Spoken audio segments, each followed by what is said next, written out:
अस्सलाम वालेकुम नाज़रीन, प्रोग्राम का नाम है पूरा सच और मैं हूं आपका मेज़बान जुल्फ़िकार राहत। नाज़रीन, आज के प्रोग्राम में एक बार फिर बात करेंगे कि कश्मीर के इलेक्शन इस वक्त पूरी दुनिया की तवज्जो हासिल किए हुए हैं। न सिर्फ पाकिस्तान की लीडरशिप बल्कि पूरी दुनिया के अंदर बसने वाले कश्मीरी और पाकिस्तानी और दुनिया भर की नज़रें और दुनिया भर के मीडिया की नज़रें कश्मीर के ऊपर हैं। कभी कश्मीर भारत के मुजालिम की वजह से पूरी दुनिया के अंदर मशहूर था, मोदी के जुल्म की वजह से पूरी दुनिया के मीडिया की तवज्जो का मरकज़ बना करता था, लेकिन आज आज़ाद कश्मीर के अंदर जो कुछ हो रहा है वो आलमी मीडिया की तवज्जो का मरकज़ है। एक ही साथ एहतजाज भी चल रहा है, गिराव जराव भी चल रहा है, मारपीट भी चल रही है और साथ ही साथ इलेक्शन भी चल रहा है। और जो जमहूरी पार्टीज़ इलेक्शन में हिस्सा ले रही हैं वो इसको जमहूरियत की एक बहुत बड़ी कामयाबी करार दे रही हैं, जबकि पीटीआई जो कि बाइकआउट में है और अवामी एक्शन कमेटी एहतजाज कर रही है और वो इस इलेक्शन के प्रोसेस के ख़िलाफ़ है और वो कहते हैं कि जो वोट डालने जाएगा उसको निपट लेंगे और उसको देख लेंगे, और वो सब के सब लोग इस प्रोसेस की मुखालफत कर रहे हैं। ऐसे हालात के अंदर जो पहले मरहला मुकम्मल हुआ जिसमें 9 सीटें नून लीग और 4 सीटें पीपल्स पार्टी जीतने की दावे कर रही है, अभी हतमी नताइज आना बाकी हैं, अभी 2 मराहल और हैं, उस पर देखें ये क्या बनता है। तो अभी तक की जो सूरत हाल है इसमें पीपल्स पार्टी धांधली का इल्ज़ाम नून लीग के पे लगा रही है और नून लीग पीपल्स पार्टी के ऊपर लगा रही है, जबकि 2 वफाकी वज़रा तलाल चौधरी और तातारड़ ने कहा है कि 6 लाख से ज़्यादा वोट कास्ट हुए हैं। शर्जील इनाम मेमन कहते हैं कि जुल्म देखें कि मीरपुर में एक हल्के में 99% यानी 99.4% वोट कास्ट हो गए हैं, आप अंदाज़ा करें, जबकि एजाज राय मायूस कुन टर्न आउट की निशानदेही कर रहे हैं। इसी तरह बिलावल भुट्टो जरदारी कहते हैं कि फार्म 47 की हुकूमत ने नस्ल दर नस्ल धांधली की ट्रेनिंग हासिल कर रखी है। मरियम नवाज फरमाती हैं, जवाबन कहती हैं कि पीपल्स पार्टी धांधली की ब्रीक वारदात की माहिर है, क़यामत कब है। उन्होंने ट्वीट किया और पूछा कि क़यामत कब है। शर्जील अनाम मेमन ने जवाब दिया कि क़यामत तो 2024 में आ गई थी जब आपको इक़्तिदार मिला था और उस वक़्त मैंडेट को जिस तरह से बांटा गया। इसी तरह अज़मा बखारी कहती हैं कि जो लीडर्स सुबह के वक्त गिरेबान पकड़ते हैं, रात को पाँव पकड़ के सारी रात बैठे रहते हैं, उनका इशारा बिलावल भुट्टो जरदारी साहब की तरफ है। नाज़रीन, इस अहम तरीन इशू के ऊपर बात करने के लिए आरिफ जोशी साहब सीनियर कानूनदान है, इस्लामाबाद हाई कोर्ट के साबिक प्रेसिडेंट हैं, आप सब उनको जानते हैं, इस्लामाबाद से हमारे साथ शामिल हैं। दूसरे हमारे मेहमान हैं अहमद हुसैन डैर, नून लीग के मरकज़ी रहनुमा हैं, नून लीग के साबिक रुकन कौमी असम्बली हैं। अज़हर सदीक साहब हमारा आज के इस प्रोग्राम का हिस्सा हैं, माहिर कानून है, आप सब उनको जानते हैं, तरीके इंसाफ से ताल्लुक़ है। Major retired Rao Tasawwur Hussain senior तजियाकार हैं, वो भी आज के इस प्रोग्राम का हिस्सा है। तैमूर तालपुर पीपल्स पार्टी से लेटर ऑन हमें ज्वाइन करेंगे, कराची से कैबिनेट के मेंबर हैं सिंध गवर्नमेंट के। आरिफ जोशी साहब, अगर आपसे प्रोग्राम का आगाज़ किया जाए, चूँकि आप समझ लें कि एक इंडिपेंडेंट बात कर सकते हैं, बाकी बहुत सारे लोग हैं हमारे आज के प्रोग्राम का हिस्सा, लेकिन किसी का किसी पार्टी से ताल्लुक़ है, किसी का किसी पार्टी से, तो आपके ख्याल में जो कश्मीर में इलेक्शन हुए हैं, दोनों पार्टी से जीतने वाली और हारने वाली दोनों ही इल्ज़ाम एक दूसरे के ऊपर लगा रहे हैं, ये फैशन कब ख़त्म होगा और जो कश्मीर में जो कुछ हो रहा है इसका सलूशन आपकी नज़र में क्या है? बहुत शुक्रिया आपका राज साहब। बुनियादी तौर पर बात यह है कि मैं वहाँ मीरपुर गया हुआ था इलेक्शन से एक रात पहले, और इलेक्शन वाले दिन मैं वहाँ था, और वहाँ मैंने मीरपुर में जो मंजर देखा सर वो ये था कि वहाँ बिल्कुल खाली पोलिंग स्टेशन पड़े हुए थे, कोई शख्स वहाँ जा नहीं रहा था, और उन्होंने लोगों ने आम से, वो लोगों को पोलिटिकली चार्ज लोग नहीं थे, आम लोग थे जिनके घर हम ठहरे हुए थे। मेरी एक शागिर्द है जो सॉलिसिटर है वहाँ अमेरिका बरतानिया में, तो वो आई हुई थी, उनके घर हम गए हुए थे। तो बुनियादी तौर पर इलेक्शन के मामले में लोग बिल्कुल, कोई मैंने नहीं देखा उनमें कोई जोश और जज्बा हो या कोई कंसर्न हो। अब ये जो दोनों पार्टियां एक दूसरे को आज इलेक्शन के मामले में इल्जाम लगा रही है, इससे पहले इन्होंने एक कमाल ये किया कि जब कैंपेन हो रही थी तो उसमें दोनों पार्टियां एक दूसरे को करप्शन का इल्जाम लगा रही थी कि वो कह रहे थे, पीपल्स पार्टी कह रही थी कि मैक्सिमम करप्शन जो है वो नून ने की है, नून कह रही है जी इन्होंने की है। अब मामला ये है कि जब इन दोनों के बयानात को मिला दिया जाए तो नतीजा ये निकलता है कि ये निज़ाम पूरे का पूरा करप्शन पर मबनी है, क्योंकि ये दोनों पॉलिटिकल पार्टीज जो हैं, ये दोनों ऐनी शायद हैं, ये खुद उसमें शामिल हैं, इन्हीं की हुकूमत है। तो इस तरह अगर धांधली का मामला आया है तो धांधली को मैं तो बिल्कुल, मैंने सिर्फ जो कुछ देखा, मैंने बतौर किसी जर्नलिस्ट के नहीं जाके वहां देखा कि जी वोट अंदर वोट पड़ रहे हैं, नहीं, जो मैंने बाहर देखा है पोलिंग स्टेशन खाली थे। अब अच्छा। जो गुफ्तगू हो रही है दोनों तरफ से, वो उन्हें दोनों को पता है कि सीटें दी कैसे जाती हैं और बांटता कौन है और इलेक्शन जो है उनको मैनेज और मैन्योवर कैसे किया जाता है। अब एक दो बातें इंतहाई अहम है, वो ये है कि हमें जो जिस चीज की तरफ आपने इशारा किया उसका भी जरा ख्याल करना चाहिए कि वो बिल्कुल, किसी ने ये कहा था कि यानी ये जो साथ साथ जुल्म हो रहा है, जो बर्बरियत है, उसका भी हमें हिसाब लेना होगा। आप देखिए आप कहाँ तक बात पहुंच गई है। हमारे अटॉर्नी जनरल जो है पाकिस्तान के, कल उनके घर पुलिस जो है वो जा धमकी है और उन्होंने वहां छापा मारा बाकायदा, और बाद में पता चला कि ये तो जी अटॉर्नी जनरल का घर था। और आज मेरी उनके वालिद साहब से बात हो रही थी, हैदर उस्मान साहब मेरे बड़े प्यारे दोस्त हैं, बड़े सीनियर एडवोकेट अच्छा, हैं। ना सिर्फ तो छापा वो मारा, सारा ना मामला, सिर्फ छापा मारा, एफआईआर बड़े बुरे किस्म के इल्जामात के तहत एफआईआर दर्ज कर दी और बाद में कहा कि जो साढ़े तो गलती हो गई। यानी ये बंदा मार देती है पंजाब पुलिस, ते बाद कहते ने साढ़े को गलती हो जाती। ओ भाई किनिया को गलतियां करनियां, बस कर दो। अब ये जरा बात मुलाजा करें कि वो पाकिस्तान का फर्स्ट लॉ ऑफिसर है, प्रिंसिपल लॉ ऑफिसर है, यानी जिसकी कुंजियां हमने पाकिस्तान की उसके स्पुर्द की हुई है, हमारा पावर ऑफ अटर्नी स्टेट का उसके पास है। अगर उसकी ये हालत हो और उसका फिर आगे जो तरजीह दी गई है, तरजीह के जी हमें पता नहीं चला, आप इसका मतलब ये है कि हमारे लॉ एनफोर्सिंग जो है उनको अनलीश कर दिया गया है, पटा उतार दिया गया है, और उन्हें किसी कानून की परवाह नहीं है कि अगर आपने किसी के घर जाना है तो आपने वहां वारंट लेके जाना है, सर्च वारंट लेके जाना है, और किसी को गिरफ्तार करना है तो वारंट ऑफ अरेस्ट लेके जाना है। लेकिन वो अभी चौधरी साहब, जो आपने उन्होंने रवायत डाल दी है, जो कुछ आपने किया है कुछ सालों में, दरवाजे तोड़ने से लेके लोगों के घरों में घुसने तक, और इस पे वारंट शरंट वाला तकल्लुफ जो है ना, वो पुरानी बातें हो गई हैं। अब कौन सी वो बात कर रहे इसलिए हैं आप? मैं आपको अर्ज करूं, ये सारी बातें वो है जो मेरी तो एक आम आदमी के तौर पर उनके साथ हुई हैं, कि बुनियादी तौर पर वो कहते हैं जी एक फॉर्मली उन्होंने माजरत की है, और वो माजरत का मतलब मैंने कहा कि इसलिए वो ज्यादा एक्शन नहीं ले सकते, क्योंकि आज अगर रोक दिया गया तो कल तो उन्होंने उन लोगों ने काम नहीं करना। तो यही काम जो इधर हुआ है उससे कई खौफनाक काम, अगर आपको तस्वीरें यकीनन मुझसे ज्यादा नजर आ रही होगी, और यानी लोगों के ऊपर बर्बरियत जुल्म की इंतहा की जा रही है, और पूरी दुनिया में हमारा वो जो मंजर था जो हम दिखाया करते थे, आपके मीडिया पे दिखाते थे कि ये देखे कश्मीर के साथ क्या जुल्म हो रहा है, आज पाकिस्तान के खिलाफ नारे वहां बुलंद हो रहे हैं बरतानिया में, आजाद कश्मीर के रहने वाले लगा रहे हैं, और हम अपने ही लोगों को अपने दुश्मन बना रहे हैं। आप, मुझे नहीं समझ लग रही कि ये अभी तक ये वो नहरों बांसुरी पे जा रहा था और रोम चढ़ रहा था, ये आपस में इलेक्शन की बंदर बांट और सीटों की बंदर बांट और पैसे के इल्जामात और पैसा इकट्ठा करने लगे हुए हैं।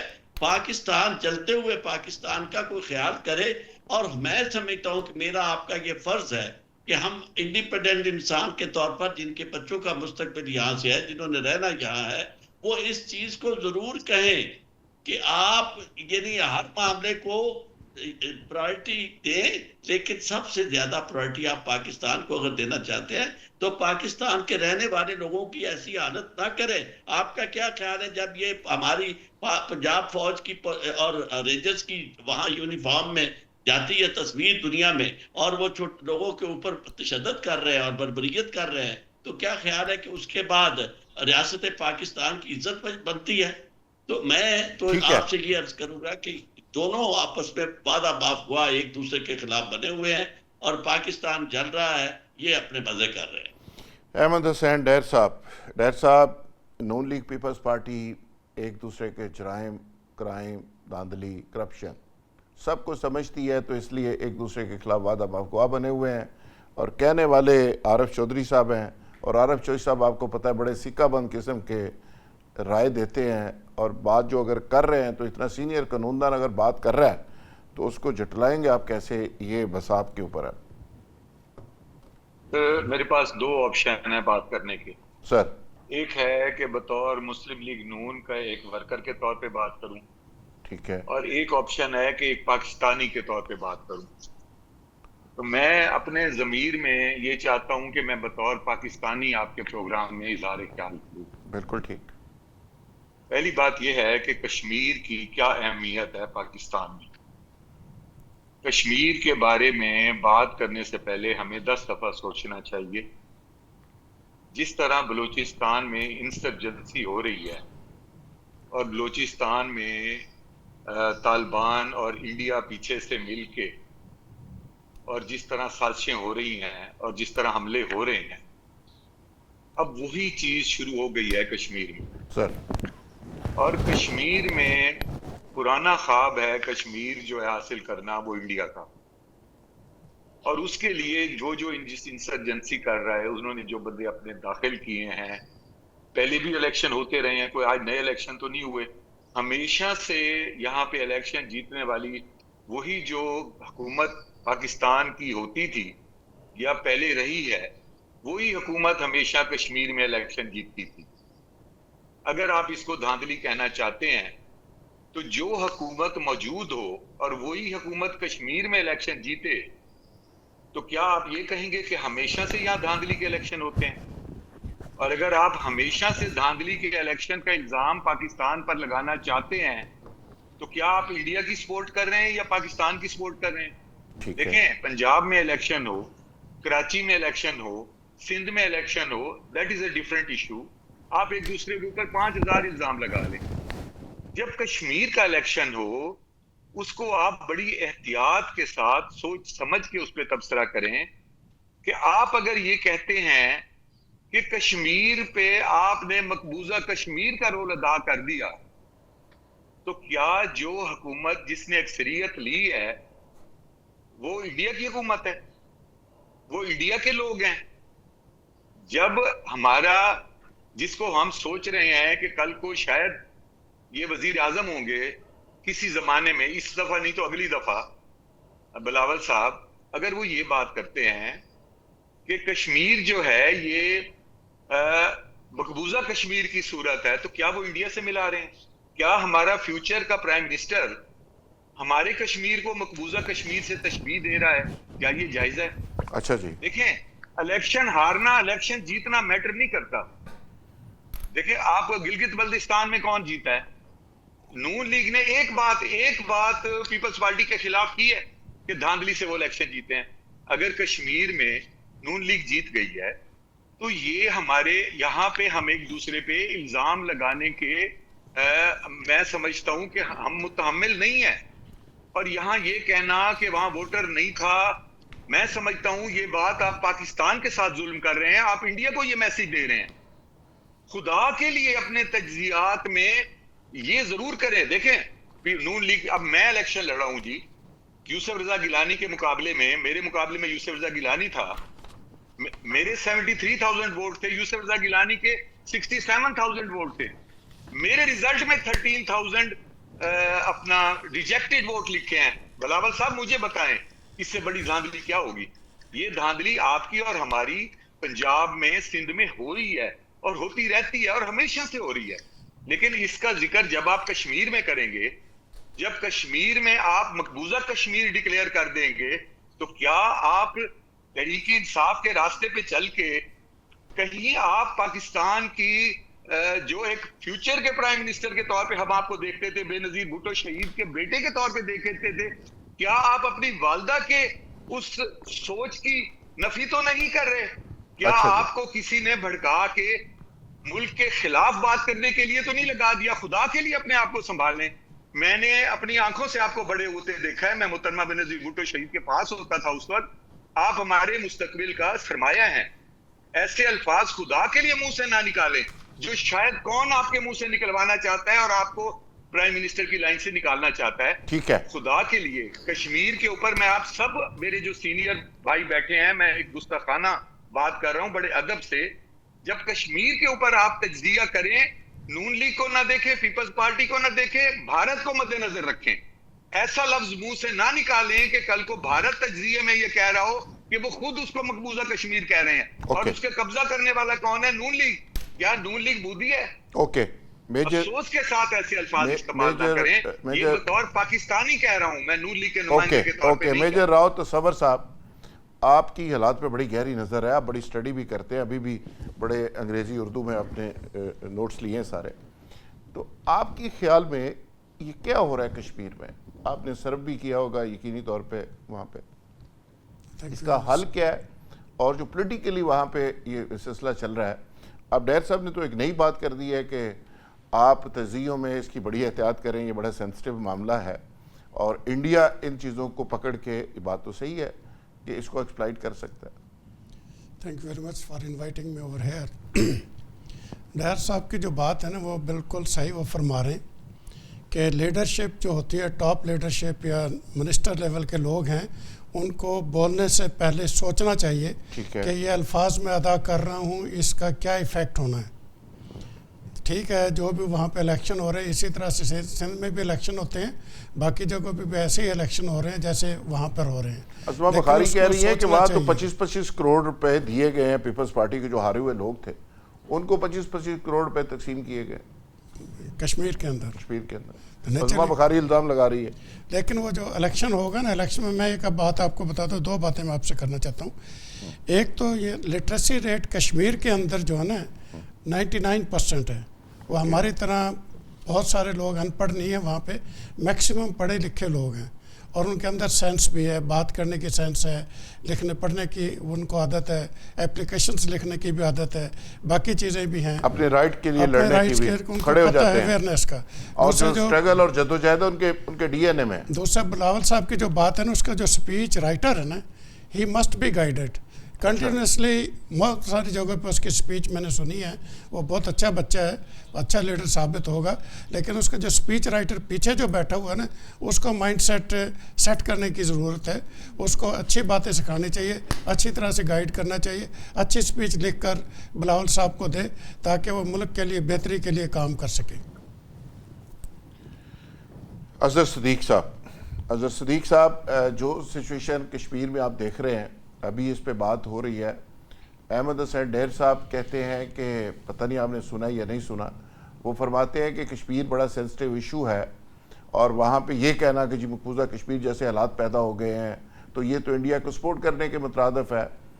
और आरिफ चौधरी साहब ने कहा कि वो तो मीरपुर में थे इलेक्शन के दिन, तो वहाँ पे उन्होंने सन्नाटा देखा इलेक्शन पोलिंग्स के ऊपर, कोई जोशो खरोश नहीं था और कश्मीरी कुछ ज़्यादा दिलचस्पी नहीं ले रहे थे। तो आप किस तरह देख रहे हैं जी सारे मामले को?